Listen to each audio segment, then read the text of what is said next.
16 दूनी 32 यानी 16 स्लॉट नीचे है 16 स्लॉट ऊपर है, तो 16 दूनी 32 स्लॉट भी बोल सकते हैं और 16 प्लस 16 भी बोल सकते हैं। ऐसी इन मोटरों की वाइंडिंग का डाटा आपको मतलब किस तरह से नोट किया जाता है और कैसे दोस्तों किसी से मांगा जाता है, ये तो इसका आईडी भी लिखेंगे, यानी कि आईडी आपको ये आईडी है, ठीक है। यहां से अंदर का जो बाहर का आउटर डाया है, अंदर का इनर डाया है, तो इस तरह से आप देख सकते हैं कि आप जिधर से मोटर ठोकी जाती है उधर से आपको इसको चेक करना है। कैसे? सिंपल ऐसे रख लीजिए मोटर को और इसके आमने सामने अपना इंची टेप हो चाहे आपको इस प्रकार से फुट्टा हो, उसको आपको ऐसे रखना है। तो दोस्तों अक्सर लोग मुझसे मोटर की वाइंडिंग का डाटा मांगते हैं, जैसे कि कोई कह देगा भाई साहब मुझे जो है कि कूलर की मोटर की डाटा दे दो, हैं। अब उनको मैं अगर देना हो मुझे डाटा तो मैं ऐसे अगर दे दूंगा तो निश्चित है कि उनकी मोटर चलेगी नहीं, खराब हो जाएगी। इसी तरह से वो बड़ी से बड़ी मोटर का यानी कि टुल्लू पंप का मांग लेंगे, कहेंगे आधे एचपी का मोटर है उसका दे दो। अब दोस्तों डाटा मांगने का एक तरीका होता है, ठीक है। अगर मैं उनको मान लीजिए उनके बताए हुए के अनुसार उनको मैं डाटा दे दिया मैंने, तो निश्चित है कि उनकी मोटर दोस्तों खराब हो ही जाएगी, यानी कि वो चलेगी नहीं, या तो वो पूरी तरह से मतलब काम नहीं करेगी, लोड नहीं उठाएगी, या तो दोस्तों वह जल्दी से जल्दी मतलब हीट होगी, फूक जाएगी, मतलब कोई ना कोई प्रॉब्लम उसके अंदर रहेगी। क्योंकि दोस्तों जब तक परफेक्ट डाटा यानी कि उसके साइज के हिसाब से उसके अंदर डाटा नहीं डाला जाएगा तब तक वह मोटर दोस्तों चलेगी नहीं। यही कारण होता है कि वाइंडर लोग जब किसी से डाटा लेते हैं तो उस समय वो ये विचार नहीं करते कि क्या वो उसी साइज की मोटर का डाटा है या किसी डिफरेंट साइज की मोटर का ये डाटा है। तो दोस्तों अगर साइज मिला करके यानी कि सेम टू सेम साइज की मोटर का आप अगर डाटा लेकर के वाइंडिंग कर देंगे, तो आंख बंद करके मोटर की वाइंडिंग कर देंगे तो भी आपकी मोटर के अंदर कोई प्रॉब्लम नहीं आएगी। लेकिन दोस्तों अगर आपने किसी गलत साइज की मोटर का डाटा अपनी मोटर के अंदर डाल दिया तो निश्चित है कि आपकी मोटर फूक ही जाएगी, वह ज्यादा दिन तक नहीं चलेगी। अगर चल भी जाए, अगर रेजिस्टेंस आपने यानी कि टर्ने बढ़ा करके डाल दिए, तार पतला कर दिया, तो ऐसे में क्या होगा कि आपकी जो मोटर है दोस्तों वो लोड नहीं उठाएगी, यानी कि जिस काम के लिए वह मोटर वाइंडिंग करवाई जा रही है वह वाइंडिंग मतलब उसके ऊपर मतलब जितना भार वह झेल सकती है वह झेल नहीं पाएगी, वह किसी काम में आपकी वाइंडिंग किया हुआ कोई काम में नहीं आएगा, ठीक है। तो इसलिए जब भी आप किसी से वाइंडिंग का डाटा लेते हैं तो आप एक बात का ध्यान रखें कि उसका जो साइज है दोस्तों, साइज बहुत मायने रखता है कि अगर आप उसी सेम साइज की मोटर का डाटा लेंगे तभी आपकी मोटर ज्यादा दिनों तक चल पाएगी और बढ़िया चलेगी। उसमें मतलब ना ही तो एम्पेयर ज्यादा होंगे, ना ही तो मोटर हीट होगी, ना ही तो उसके अंदर प्रॉब्लम आएगी कि भाई हमारी मोटर जो कि लोड नहीं ले रही है या ज्यादा गर्म हो रही है या जल्दी ट्रिप कर जा रही है या एमसीबी गिर जाता है या मोटर में से धुआं निकलता है, कंडेंसर खराब हो जाता है। ऐसी कोई दिक्कत नहीं आएगी अगर आप साइज का ध्यान रखेंगे। तो दोस्तों आज की हमारी ये वीडियो आप लोगों के लिए इसी के ऊपर है कि आप जब भी किसी से वाइंडिंग का डाटा लेते हैं तो डाटा लेते समय आपको किन बातों का ध्यान रखना चाहिए, कैसे। अगर आप मुझसे भी डाटा मांग रहे हैं तो इसी तरीके से आप अगर मांगेंगे तो मैं निश्चित है आपको एक्यूरेट साइज का डाटा दे दूंगा। तो दोस्तों ये सब कैसे किया जाता है, कैसे नापा जाता है, ये आपको बताते हैं।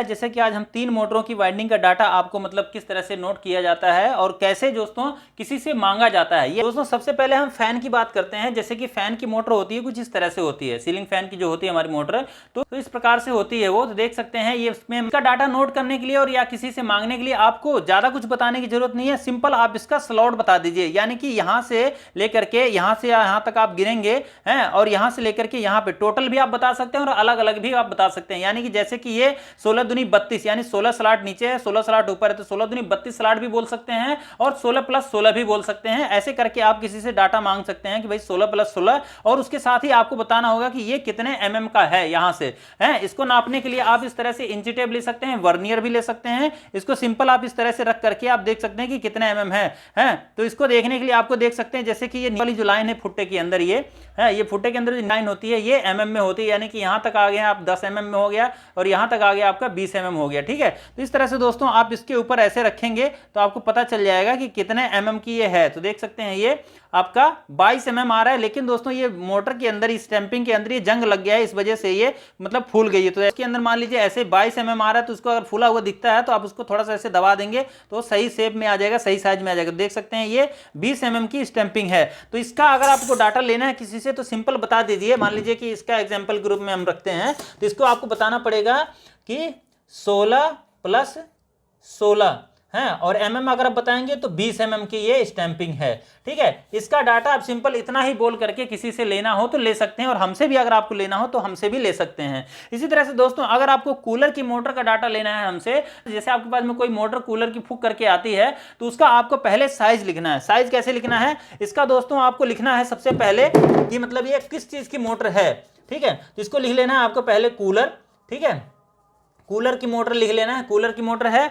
और कितने स्लॉट की है तो आपको स्लॉट गिनती कर लेना है। यहां से लेकर के यहां तक आप गिनेंगे तो 24 स्लॉट आएगी, किसी में 36 भी होती है। ठीक है, तो इसको आपको लिख लेना है स्लॉट। ठीक है, स्लॉट लिख लेना है। और उसके बाद में दोस्तों इसका डाया भी आपको लिखना है, क्योंकि दोस्तों आजकल जो कूलर की मोटरें आती है, कोई छोटी आती है कोई बड़ी आती है उसकी स्टैंपिंग। ठीक है, तो इसका आपको डाया भी लिखना है। डाया कैसे लिख लेना है, डाया आपको इस तरह से दोस्तों इंची टेप लेकर के या इस प्रकार का फुट्टा लेकर के भी आप उसको नाप सकते हैं। यहां से लेकर के लगाइए और इस तरह से आप यहां पे लेकर के इस दूसरे सिरे तक ले आइए, यहां पे बिल्कुल आमने सामने, और इस प्रकार से दोस्तों इसके ऊपर आप ऐसे देख सकते हैं। तो ये 126 mm आ रहा है, यानी कि यहां से लेकर के हमने लगाया तो यहां तक आपको दोस्तों देख सकते हैं 12 तक आया है, तो 12 मतलब 120 हो गया, और यहां से लेकर के आ जाता है यहां तक तो 25 हो गया, और इसके आगे 1 mm बढ़ रहा है ये, तो 126 mm इसका आउटर डाया दोस्तों। ओडी इसमें लिखेंगे हम कि ओडी 126 mm। ठीक है, और इसके बाद दोस्तों इसका आईडी भी लिखेंगे, यानी कि आईडी आपको ये आईडी है। ठीक है, यहां से अंदर का जो बाहर का आउटर डाया है, अंदर का इनर डाया है, तो इस तरह से आप देख सकते हैं। आप इसको नोट कर लेंगे तो कितना आ गया, ये आपका हो गया दोस्तों ये 76। ठीक है, 126 76, तो यहां पे हम इसका 76 mm लिख देंगे आईडी। ठीक है, तो और इसके बाद में दोस्तों आपको इसकी लेंथ नोट करनी है कि लेंथ कितनी है, यानी कि इसकी स्टैंपिंग की जो मोटाई दोस्तों वो कितनी है। तो इस तरह से आप इसके ऊपर रख करके आप ऐसे रख करके यहां से लेकर के हाथ लगाएंगे यहां तक, ऐसे रख करके आप देख लेंगे कितनी है। तो देख सकते हैं ये दोस्तों ये 25 mm की इसकी स्टैंपिंग है। इस तरह से आप रखेंगे तो आपको पता चल जाएगी कि कितने mm, तो 25 mm की ये स्टैंपिंग है। तो आप यहाँ पे 25 mm भी नोट कर देंगे। ठीक है, 25 mm। इस तरह से दोस्तों आप अपने कूलर की मोटर का, चाहे आपके पास में किसी भी साइज की कूलर की मोटर आती है, उसका डाटा आपको लिख लेना है। और साथ ही दोस्तों इसके अंदर आपको नोट करना है कि कितने आरपीएम का है, क्योंकि दोस्तों कई बार हमारी जो मोटर होती है ये साइज में थोड़ी छोटी होती है और उसका आरपीएम दोस्तों बढ़ जाता है, क्योंकि बहुत सी कूलर की मोटर दोस्तों 2880 चक्कर में आती है, बहुत सी दोस्तों 1440 चक्कर में आती है। आप इसका पता कैसे लगा सकते हैं कि वह कितने आरपीएम की है, तो दोस्तों इसका पता लगाने के लिए सिंपल सा एक तरीका है, वो ये है दोस्तों कि जिस मोटर के अंदर 8 कॉइलें हो, यानी कि 4 कॉइलें रनिंग की हो, 4 कॉइलें स्टार्टिंग की हो, वो मोटर दोस्तों आपकी 1440 आरपीएम की होती है। और जिसके अंदर दोस्तों 2 कॉइलें रनिंग की हो, 2 कॉइलें स्टार्टिंग की हो, जैसे कि देख सकते हैं इसके अंदर है 2 कॉइलें आपकी रनिंग की है और 2 कॉइलें आपकी स्टार्टिंग की है, तो ये दोस्तों 2880 चक्कर के अंदर होगी। ठीक है, होगी क्या है ही।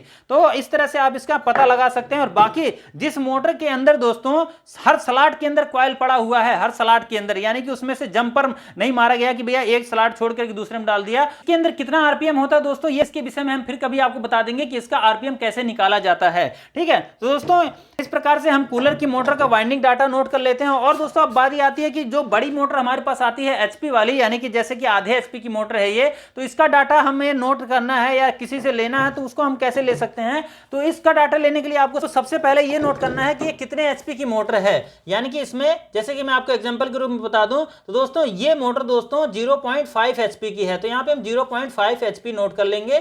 ठीक है, उसके बाद में दोस्तों इसका नोट करेंगे कि आखिर ये कितने स्लॉट की है, तो इसको स्लॉट आपको नोट करना है कि स्लॉट, ठीक है, स्लॉट आपका दोस्तों ये 24 स्लॉट मिलेगा इसके अंदर, यानी कि जैसे हम इसका हमने स्लॉट गिना है वैसे ही हम इसका भी स्लॉट गिन लेंगे मोटर की कटिंग करने के बाद में। ठीक है, स्लॉट गिनती कर लेना है। और उसके बाद दोस्तों इसकी जो कि हमारी मोटर के अंदर कॉइल बनाना है, कॉइलों की हमें पिच भी नोट करनी होगी, आपको नोट करना होगा। मुझे से डाटा लेने के लिए या किसी से भी डाटा लेने के लिए उसमें आपको पिच की जरूरत नहीं पड़ेगी, जो डाटा देता है बंदा वो पिच भी बता देता है साथ ही साथ।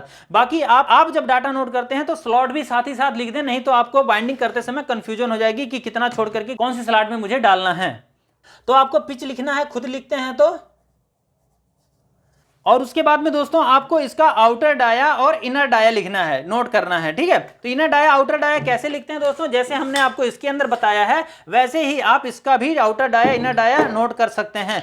ये डाया नोट करने के लिए जिधर से मोटर ठोकी जाती है, यानी कि देख सकते हैं इधर से मोटर हमारी ये ठुकी हुई है, इधर से मतलब कहीं पे भी कट आपको नजर नहीं आएगा। ठीक है, बिल्कुल बराबर है, यानी कि इधर से मोटर ठुकेगी तो यहां से हो करके सट करके जाएगा। और दोस्तों इधर से अगर आप चेक करेंगे तो आपको मतलब साइज इसका अलग दिखाई देगा, इसलिए आप जिधर से मोटर ठोकी जाती है उधर से आपको इसको चेक करना है। कैसे, सिंपल ऐसे रख लीजिए मोटर को और इसके आमने सामने अपना इंची टेप हो चाहे आपको इस प्रकार से फुट्टा हो, उसको आपको ऐसे रखना है। तो देख सकते हैं यहां पे आपको देखेंगे कितना आएगा, तो 105, यानी कि 10 तक आ गया तो 100 हो गया, उसके आधे में आता है तो 105। तो इसका आउटर डाया दोस्तों 105 है, तो इसको भी आपको इसी प्रकार से नोट कर लेना है 105।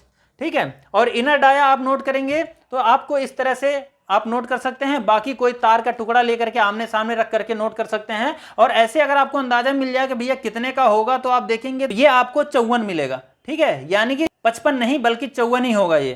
ठीक है, तो यहाँ पे आपको 54 लिख लेना है। ठीक है दोस्तों, जब आप इसका outer dia inner dia note कर लेते हैं, तो उसके बाद में आपको इसका लेंथ नोट करना है कि लेंथ कितना है। यानी कि इसका भी आपको इस प्रकार से, जैसे आपने कूलर की किट का आपने लेंथ नोट किया था, वैसे ही वहां से लेकर के यहां तक इस प्रकार से नोट कर लेंगे, तो देखेंगे आपका ये 50 mm या 45 mm के आसपास आएगा।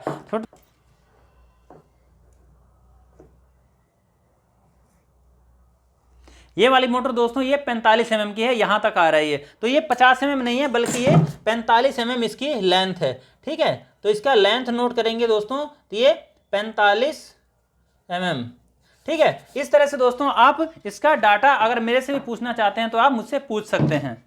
तो दोस्तों किसी से भी एक्यूरेसी के साथ में मोटर के वाइंडिंग का डाटा अगर आप प्राप्त करना चाहते हैं, तो इस फॉर्मूले का अगर आप इस्तेमाल करेंगे तो आपकी मोटर लंबे समय तक चलेगी और आपको उसको वाइंडिंग करके बार बार परेशान नहीं होना पड़ेगा। ना ही तो आप दुखी होंगे, ना ही तो कस्टमर दुखी होगा। तो क्या करना है, सबसे पहले आपको एचपी नोट करना है। जैसे कि अगर मैं आपको इस मोटर की जो साइज बताऊं, तो कैसे कैसे हमने वहां पे चेक किया था, वैसे हम यहाँ पे नोट कर लेंगे। तो यहाँ पे दोस्तों इस मोटर का जो एचपी है दोस्तों वो 0.5 एचपी है।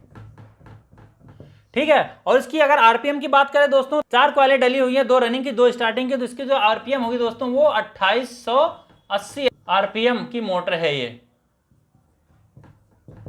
ठीक है, और अगर स्लॉट की बात करेंगे तो कितने स्लॉट, तो 24 स्लॉट इसके अंदर निकलेंगे, आप काट करके देख लीजिएगा। डाया की बात करें तो डाया हमने चेक किया दोस्तों 105 है, और आईडी है इसकी दोस्तों 54।